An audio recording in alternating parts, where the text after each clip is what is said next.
Master को प्रणाम।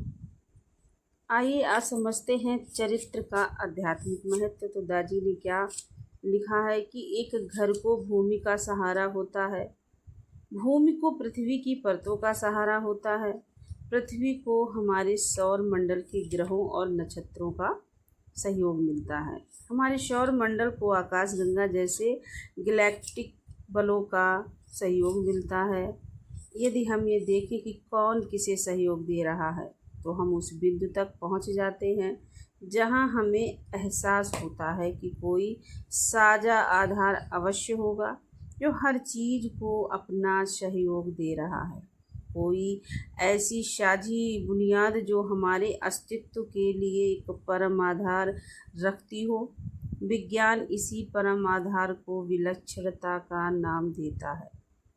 Heartfulness परंपरा में बुजुर्गों को परम आधार भूमा या केंद्र माना जाता है। सृष्टि से पहले अस्तित्व केंद्र में बीज के रूप में समाया था और चारों तरफ एक संपूर्ण संतुलन था। जब समय आया तो केंद्र में हलचल के साथ सृष्टि का आरंभ हुआ, जिसे विज्ञान बिग बैंग नाम देता है। वही आवेग निरंतर जारी है और हमारी इस बातचीत के दौरान भी ब्रह्मांड का निरंतर विस्तार। योग में ध्यानपूर्ण अभ्यासों का लक्ष्य यही है कि अपने भीतर वही संपूर्ण संतुलन पैदा किया जाए जो अस्तित्व में आने से पहले मौजूद था। एक मनुष्य में संपूर्ण संतुलन की अवस्था तभी आती है जब उसका चरित्र संपूर्ण प्राप्त कर लेता है। एक संपूर्ण चरित्र वही है जब कोई मनुष्य संतुलन की अवस्था में हो। इंद्रियां, प्रवृत्ति, विचार और कर्म ये सभी भीतरी मार्गदर्शक के साथ पूरी तरह से सामंजस्य की अवस्था में हो। ऐसे व्यक्ति में व्यक्तित्व चरित्र के साथ एक लीन होता है, उनमें कोई द्वैत नहीं पाया जाता। इस बात को इस तरह सोचे कि कमरे के बाहर एक स्थान है और कमरे के अंदर एक स्थान है। अगर दीवारों को हटा दें तो आप स्थान के लिए क्या कहेंगे? तब अंदर और बाहर का कोई अर्थ नहीं रहेगा।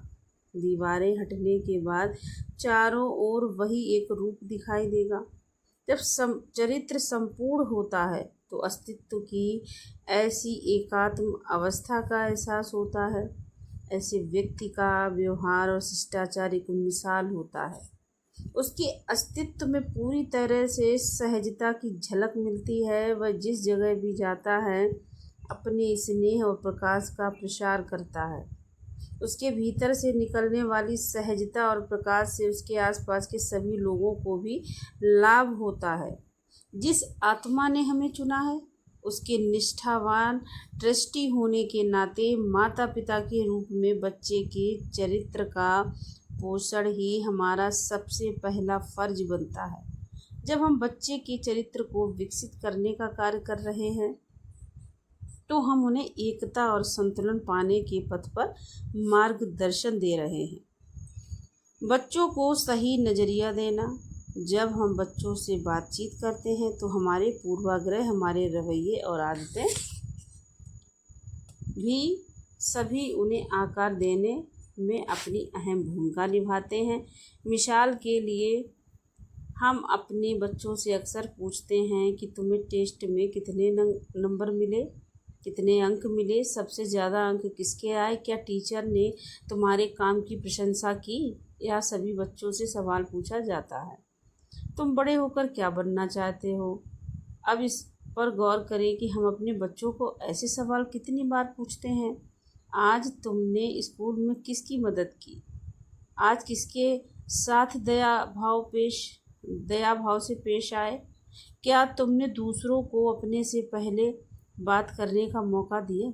मुझे नहीं लगता कि हम ऐसे सवाल अक्सर पूछते हैं जो कि हमें पूछने चाहिए। हम समझदारी और महत्वाकांक्षा के बल पर ध्यान देने के आदी हैं। दयालुता, हमदर्दी और विनय जैसे गुणों को लागू करने पर इतना जोर नहीं दिया जाता।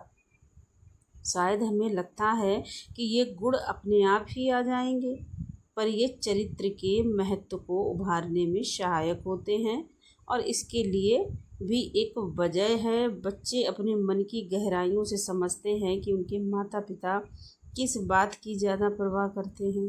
जब माता पिता बच्चे की करुणा और दयालुता से भरे कामों के बजाय उनके अच्छे अंकों का, स्कूल में मिले पुरस्कारों की खुशी मनाते हैं, तो बच्चे को ये छिपा हुआ संदेश मिल जाता है कि उन्हें सच में ज़्यादा परवाह किस बात की है, किस तरह एक बच्चा ढलता है।